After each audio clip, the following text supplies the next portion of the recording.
My wife once invited her lover into our home, but I had prepared a gift she'd never forget. I'll never erase the moment my world shattered. I came home late one night, drained from work, only to hear a faint conversation drifting out of the kitchen. Emma, my wife, didn't realize I was standing in the hallway. She didn't notice the warmth in her tone, the soft laugh I hadn't heard in months. And she certainly didn't know I caught the words that would replay in my head for weeks. Yes, come over. He won't suspect a thing. That was the instant my marriage cracked apart. Emma and I had been married 7 years. We had a home, inside jokes, plans for the future, or at least I believe we did. But what do you do when the person you've trusted most, the one you vowed your life to, betrays you under your own roof? At first, I was stunned. I tried to convince myself I had misheard, that maybe there was some innocent explanation. But deep down, I knew better. I didn't confront her that night. Instead, I shifted into silence, into observation. Over the following days, I noticed everything I had brushed aside before: the late-night workouts, the way she guarded her phone, the subtle withdrawal of her attention. I'd catch her smiling at messages, quickly turning her screen over when I walked past. The signs were all there. The confirmation didn't come from a private investigator or a dramatic showdown. It came from her own mistake. One morning, she left her phone unlocked while she showered. The messages I found weren't harmless or playful. They were explicit, filled with promises and plans. One line in particular carved into me like a knife. I can't wait for you to see our house. He'll never see it coming.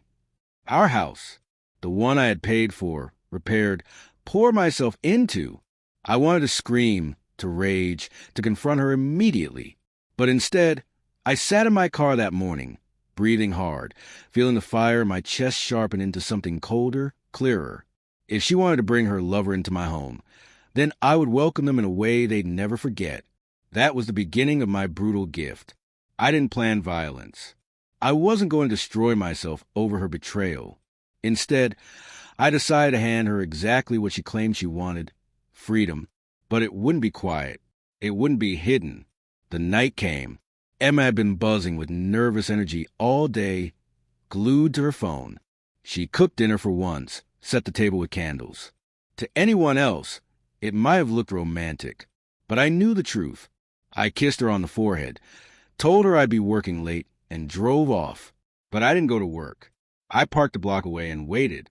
Soon, he arrived, a tall man, walking with the confidence of someone who thought he belonged, a bottle of wine in hand. Emma greeted him warmly, and the way they moved together told me this wasn't their first meeting. That's when I stepped in. I walked up the driveway carrying a large, neatly wrapped gift box. Inside wasn't a weapon, nor anything cruel or dangerous. Inside was the truth. Every screenshot, every photo, every message printed out. A letter from me, detailing exactly what this meant for our marriage, our finances, and our future. And at the bottom, divorce papers, already filled in, needing only her signature. When I rang the bell, Emma opened the door. The color drained from her face. Her lover looked over her shoulder, puzzled.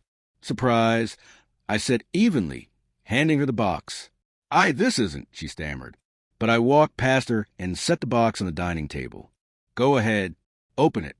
Her hands trembled as she pulled the ribbon loose. The first page she lifted was a printed screenshot. "Can't wait for you to see our house." She froze. Her lover leaned over, read silently, then slowly stepped away from her. The silence grew heavy, broken only by her uneven breathing. "This," I said, gesturing toward the box, "is everything you gave me.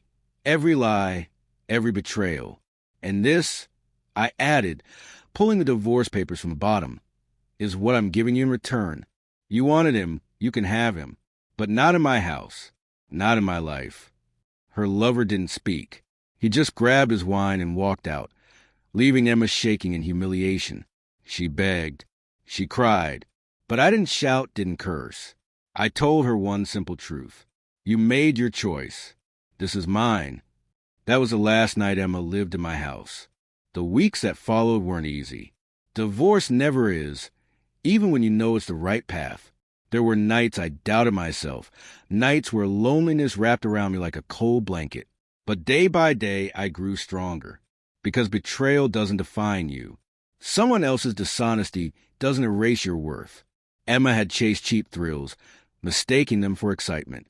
What she failed to see was that what we had, trust, loyalty, partnership, was priceless. She lost that. Not me. Now I'm rebuilding.